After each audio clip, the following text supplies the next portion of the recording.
Hello everyone, my name is Marijana Županjac and I am from Serbia. In this video I will speak about transitional justice and my views of it.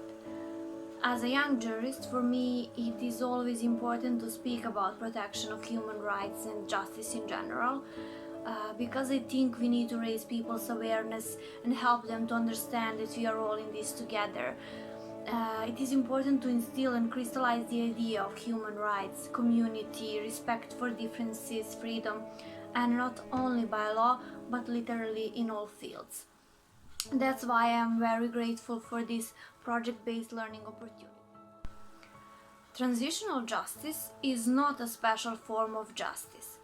It is justice adapted to societies transforming themselves after a period of pervasive human rights abuse. In some cases, this transformation happens very suddenly. In others, they may take place over many decades. Transitional justice is a response to systematic or widespread violation of human rights. It seeks recognition for victims and promotion of possibilities for peace, reconciliation, and democracy. On one side, we have victims who have suffered a violation of their fundamental rights. On the other side, aggressors who voluntarily abandoned violence or participate in democratic transition process. And this process of political transformation, transition to democracy, and of violence. And we have a need to consolidate peace, coexistence, and democracy. And these four are four mutually conditioned elements.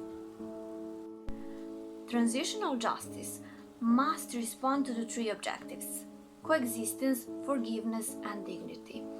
There is no single model of transitional justice. We can find models like punitive or retributive, with a large international courts judge crimes like Nuremberg, Tokyo, former Yugoslavia, Rwanda, and this is more than a transitional model. It is specifically a post-conflict management model which essentially seeks the punitive purposes. Truth and reconciliation as an alternative to the punitive courts. This model opts for the creation of truth dignification of victims while trying to achieve social pacification.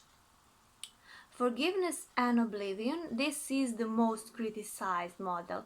It has been useful in post-conflict situations without winners or losers, especially in the field of so-called frozen conflicts, and because the transitional justice does not defend univocal models anymore, the most suitable is mixed model that combines all of this.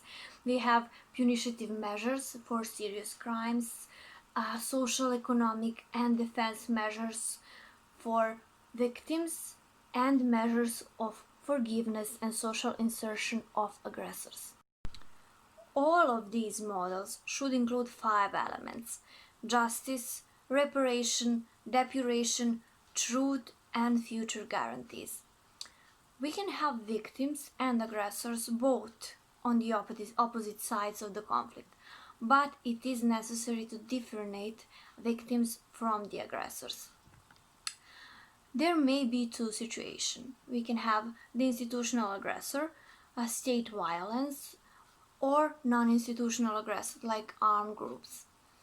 And issues that may arise is a due obedience, self-defense, the right of self-determination of people, and we must say that the central focus of the transitional justice are the victims. Reparations are meant to recognize and address the harm suffered and acknowledge the wrongdoing. There are 5 formal categories of reparation: restitution, compensation, which can be symbolic or financial, rehabilitation, satisfaction, and guarantees of non-repetition. There is no possibility to apply the statute of limitations on the 4 core international crimes: genocide, crimes against humanity, war crimes, and the crime of aggression. Because there is a convention on the non-applicability of statutory limitations to war crimes and crimes against humanity.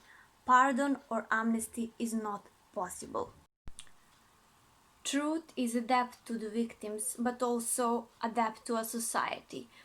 In this manner, and because it is October and in Serbia this is a memorial month, I would like to dedicate this video to the memory of victims of the Kragujevac massacre, which was the mass murder by shooting of around 3,000 mostly Serb men and 300 pupils from the first grammar school in Kragujevac by German soldiers on 21st October 1941. And this must not happen again anywhere.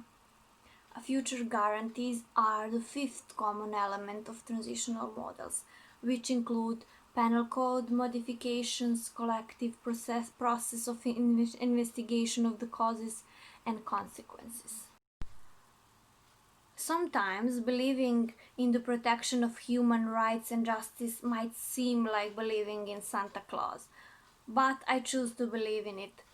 Someone might say it's naive, and if whole concept of human rights and justice is invented for commercial causes and to make us easier to control. And even if justice doesn't exist, we are here to reinvent it and make it work. And I think this is what transitional justice is about.